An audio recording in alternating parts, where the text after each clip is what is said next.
हमार नाम बा रेणु देवी। हम आइल बनी माझी ब्लॉक से, माझी ब्लॉक पंचायत पश्चिमी से हम आइल बनी। हमार पहले तारी बिसाई के काम हमार पति करत रहनी। ओमे थोड़ा देसी शराब के भी काम करत रहनी। जब बंदी लागू लागल, जब हमरा बहुत ही डर लागल, तो हम अपना पति से कहनी कि जी रोड बंद कर दी, ना तो हमरा बड़ा डर लगता। से पति हमार नाम मननी, वो अब चोरा लुका के में कारोबार करे लगनी। तो हमरा बहुत ही डर लागत रहे। ओकरा बाद हमार से ना पति मननी हमरा से, तो वो काम हमार मुख्यमंत्री भैया कर देनी। हमरा बहुत ही अच्छा लागल। ओकरा बाद में हमने के आगे पड़ी, जब सबूरा के तो फिर भूख मरी आ गई हमरा। ओकरा बाद हमने के भूख मरी आने के बाद में ओकरा बाद में हम लोग काम में निकल गनी। हम पति के चल अब दोसर काम करल जा। ओकरा दोसर काम जब काम मिली तो हमने के खाई सन, ना मिली तो हमने के भूखे रही सन। तो सदैव जीविका पालन योजना से दीदी आइलो, ओमे हमने के चुन के ले गलो दूगो दीदी। तो ओकरा बाद में विश्वास भीओ में बैठक में हमने के दीदी बुलैली कि दीदी आप पैसा अथी भीओ में आई। ओमे हम दीदी गईनी तो दीदी हमको कहते कि आप गरीब में दीदी चुना गई बनी से रौरा का चीज़ के रोजगार करें। हम कन के दीदी हम किराना दुकान खोल सकतनी, आप रौरा खोलवा दी। कन के पहले दीदी रौरा 10,000 का गुमटी मिली। तो कन के ठीक है दीदी, हम गुमटी हमरा के नत खरीदी, हमरा आगे एगो कोठरी बा, ओमे हमरा के रौरा रेख बनवा दी, हम वही में हम दुकान करें।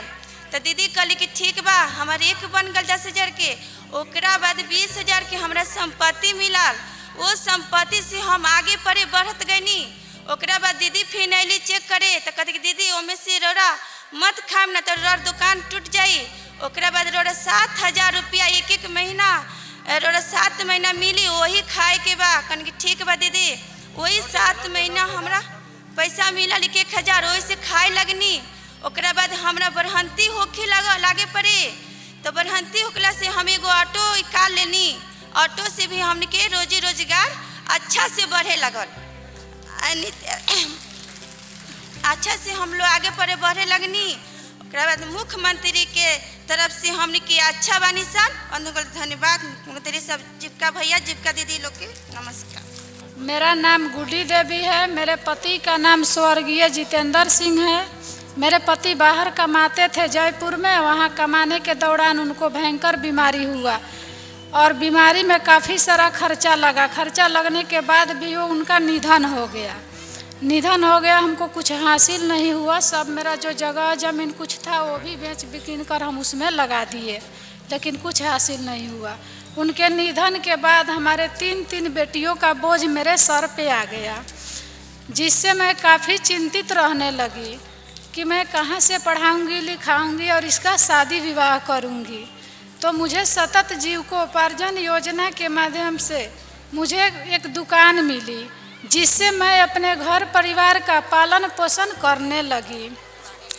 उसी के इनकम से एक मैं सिलाई मशीन खरीदी और सिलाई सीखकर मैं सिलाई करने लगी। उससे भी मैं इनकम मेरा आने लगा और मैं अपना घर परिवार चलाने लगी। इसी बीच लड़की के शादी को लेकर मुझे बहुत चिंता होने लगी और चिंता होने के बाद इसी बीच मेरे घर, समाज, परिवार, रिश्तेदारों ने कहने लगे कि दीदी 3 बेटियां का शादी का बोझ है आपके सर पर।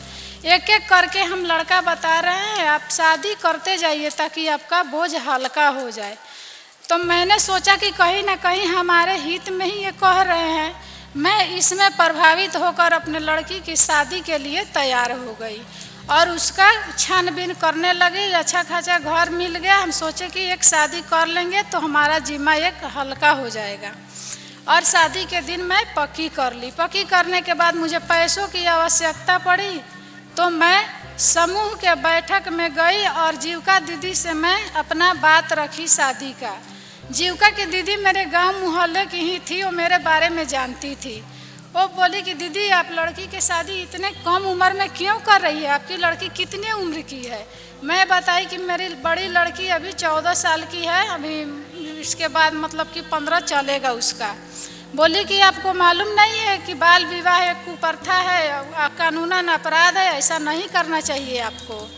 विस्तार रूप से हमें समझाई जीविका दीदी ने, फिर भी मैंने लाख समझाने के बावजूद भी अपने जिद पर अड़ी रही और अपने गरीबी और व्यवस्था को बताते हुए अपने घर लौट आई। और मेरे दिमाग में वही चल रहा था कि नहीं, मुझे शादी करना है। तब वहाँ समूह में जब मेरी बात नहीं बनी तो ग्राम संगठन में दीदियों ने मिलकर एक निर्णय लिया कि दीदी ऐसे नहीं मानेगी, इसके लिए हमें कुछ आगे कदम बढ़ाना पड़ेगा। तब दीदियों ने सामाजिक सुरक्षा समिति के दीदियों को हमारे घर भेजा और वो दीदी आकर मुझे काफ़ी बात विस्तार रूप से समझाई।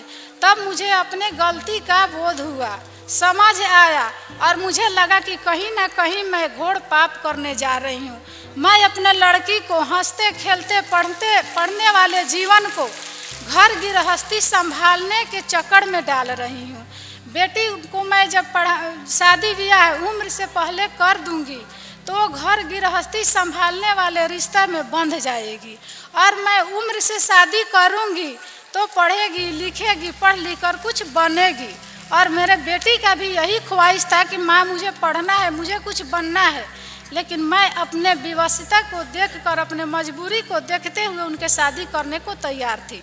लेकिन दीदियों के समझाए गए बातों को अपने मन में जब हम सोचे और समझे तो मुझे लगा कि नहीं, ये घोर अपराध है, हम ऐसा नहीं करेंगे। अपने बेटी को पढ़ाएंगे लिखाएंगे और कुछ बनाएंगे उनको, ताकि वो खुद से कुछ कर सके, किसी पर आधारित नहीं रहे।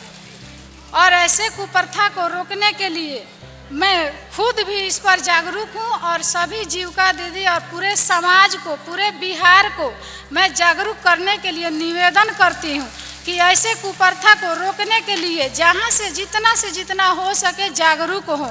और ऐसा नहीं होना चाहिए, बाल विवाह नहीं होना चाहिए।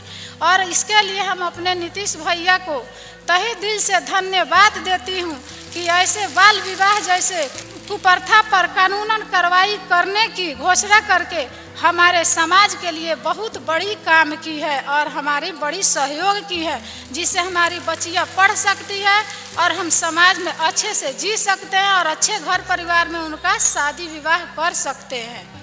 दहेज प्रथा जो हमारे समाज की बेटियों के लिए एक बहुत घोर अपराध है। किसी की बेटी, नन्हे बच्ची को बाप अपने गोद में खिलाकर बड़ा करके शादी करता है और तब उस लड़की के साथ कोई अन्याय होती है तो कितना वो दुर्भाग्य की बात है। यही बात हम प्रस्तुत करने जा रहे हैं जो हमारे पंचायत में और मेरे विक्रमपुर गांव में पार्वती देवी की बेटी रिपू कुमारी के साथ घटी। आइए भैया दीदी हम उसको प्रस्तुत करने जा रहे हैं। हमारे पार्वती देवी जो हमारे कुचायकोट ब्लॉक जिला गोपालगंज प्रखंड कुचायकोट से बिलोंग करती हैं, मेरे कबीर भियो जीविका महिला ग्राम संगठन से जुड़ी हैं, राजापुर अभिनंदन संकुल स्तरीय संघ के सदस्य हैं। वो अपने बेटी रिपू कुमारी को 18 वर्ष के बाद शादी की। शादी के कुछ दिन बाद रिपू कुमारी के ससुराल वालों ने उसे दान दहेज के लिए जैसे घड़ी, गाड़ी, टीवी, अनेकों सामान के लिए उसे मांग करने लगे और शासन करने लगे। उनको कहना था कि ये चीज़ अपनी माँ से मांग करो और नहीं तो हम तुम्हें छोड़ देंगे या तुम्हारे साथ दुर्व्यवहार करेंगे। अंत में बहुत बर्दाश्त की रिपू कुमारी, अंत में ना बर्दाश्त होने पर इस बात की सूचना अपनी माँ को दी। रिपू कुमारी जब अपनी माँ से बताई तो पार्वती दीदी कबीर जीविका महिला ग्राम संगठन के मीटिंग में आई और बोली कि दीदी हमें 50,000 रुपया दे दो। तो दीदी बोली क्या होगा? तो पार्वती दीदी ने बताई कि हम अपनी लड़की की शादी की हूँ जो वो दहेज के लिए उसे परेशानी और शासन कर रहे हैं, इसलिए हमें दे दी जाएगी तो हम उस ज़रूरत को पूरा कर देंगे। तभी जीविका के 15-17 दीदियों ने मिलकर इस बात की निर्णय ली और संगठन बनाई कि क्यों ना इस दहेज प्रथा को हम लोग दूर करें। फिर ग्राम संगठन की दीदियों ने आपस में निर्णय लिया कि हम रिपू कुमारी के घर चलें और उनके परिवार वालों को समझाएं। फिर हमारे ग्राम संगठन की दीदी ने जाकर उसे समझाई और वहाँ जब पहुँचने पर देखी तो रिपू कुमारी के साथ बहुत कष्ट, बहुत अन्याय किया जा रहा था। फिर भी हमारे ग्राम संगठन की दीदी ने उसे लाख समझाई। ना समझने पर रिपू कुमारी ने अपने घर ले आई रिपू कुमारी को। तभी पंचायती समझौता हुआ। उसके बाद भी वो लोग दहेज लोभी थे, जिसके कारण ना मानने पर उसे कानूनी प्रक्रिया के आदेशानुसार उसे दूसरी जगह शादी कर दी गई, जहां उसको कोई दहेज की लालच लोभी नहीं था और वहां रिपू कुमारी को शादी हुई। वो आज बहुत हंसी खुशी से ज़िंदगी अपनी जी रही है और वो अपने उनके नए ज़िंदगी में एक नन्हे मुन्ने पुत्र की पैदा हुई है। उस परिवार वालों को बहुत खुशी है और हमारे जीविका के दीदी को बहुत खुशी हुई कि चलिए दहेज प्रथा से एक बच्ची की जान बची। इसके लिए मैं नीतीश भैया को कोटि कोटि नमन करती हूँ कि हमारे जीविका के दीदी के साथ कदम से कदम मिला के चलने की काम किए। और इसी तरह हम लोग आइए शपथ लेते हैं कि हम लोग ना दहेज लेंगे और ना देंगे। अगर कोई भी ऐसा कर रहा है तो हम लोग मना करेंगे।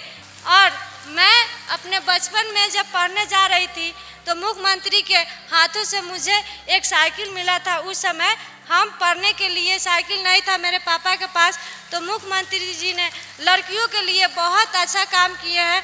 हम उनको कोटि कोटि नमन करते हैं।